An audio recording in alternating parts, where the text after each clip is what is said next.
Holy shit, that was fast. PAX South came and went, and before we even had time to sift through the games we're excited about and the games we want to burn to death, PAX East comes out of nowhere and says, "I'm here, prepare your wallet." I don't think my wallet was ever prepared to be empty. I don't think your eyes were ready for the next pile of games we get to play either, but saddle up, and here we go. Also, because James won't say it, I'm here because I got to go to PAX East with him and Chris. I also got to play the games they got to play, and some they didn't get to. Anyway, James, go ahead and start. First up, we have a revisit to Nintendo's new boxing game, ARMS. ARMS encases you in a cocoon of fun and strategy as you try to plan the 2 shots you get to hit your opponent and fill your ultimate meter. Fire left and curve it to trick your opponent, then fire right to land a well-deserved punch in the face. Then, while they're guarding, waiting for your next move, fire both arms to grab them and deliver some much-deserved payback for dissing this game in the last PAX Roundup video.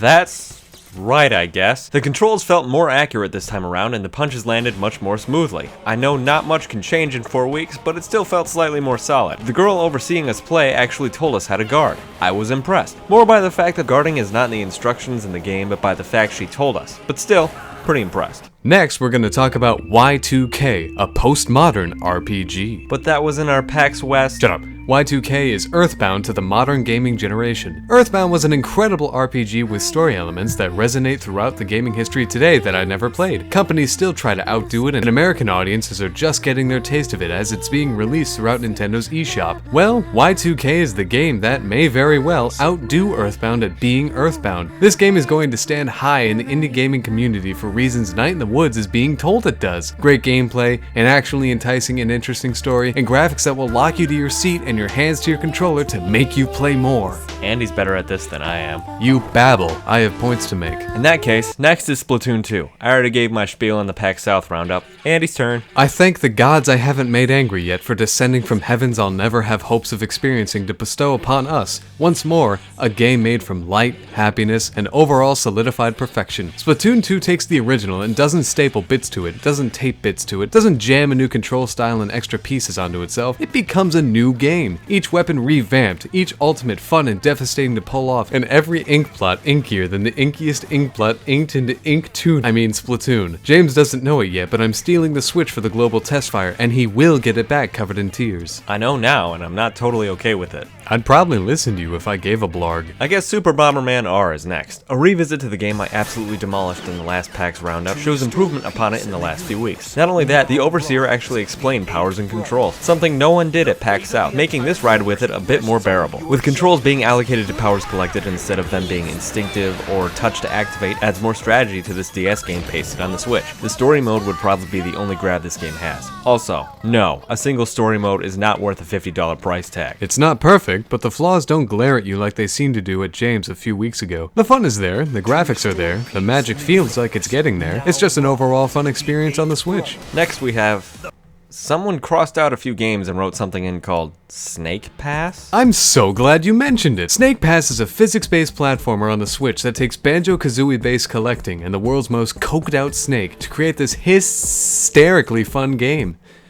Snake Pass is an interestingly controlled indie game because moving forward is not as simple as pressing a direction on the control stick. No! This game took into account the fact a snake slithers, which few other snake-based games have ever done. James will now name several snake-based games to give you an idea of how many there are.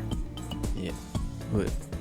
Fuck you. I don't think that's one. Anyway, Snake Pass is sure to tickle the same bone Yooka-Laylee will in a few months. You know, that bone that occasionally forces you to play a game in a vast world with collectibles riddled about the area? That bone. My body is made of those bones. Next on your list of games is something called Gora Gora?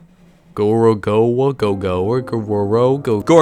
yep. Gora Gora is an illustrated puzzle game by Annapurna Interactive. This mind-straining puzzle game is a click-and-drag adventure where the player drags portraits of the story across 4 planes to move the story forward and backward in time, through dimensions, in and out of paintings, and up and down the screen. It is a mind-bendingly difficult game for someone like me who doesn't have the mind for puzzle games of this magnitude. The pieces I did complete were fun and very visually captivating. This game is made for a higher intelligence, like Andy's. Higher intelligence.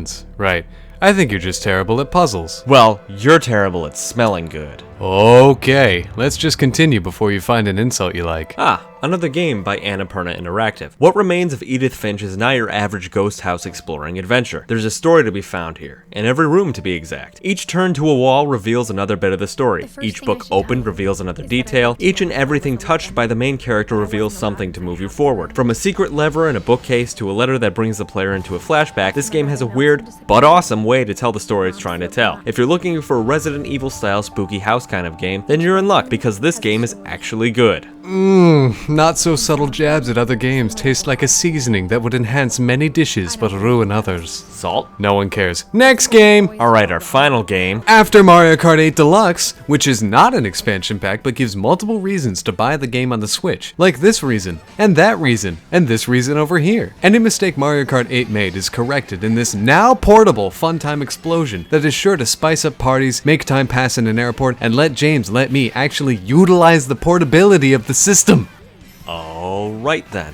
Our real final game is Dauntless, and it will be reviewed by both Andy and I at the same time. That sounds stupid. Too late! Dauntless is an online monster hunting game that asks 1 to 4 players to go out into the world and take down the giant monsters that threaten no one but are just begging to have the beaten out of them. No giant monster stands up to your team of 4 as they hack, slash, and bash their way through the defenses, the angry modes, and the desperate struggle each giant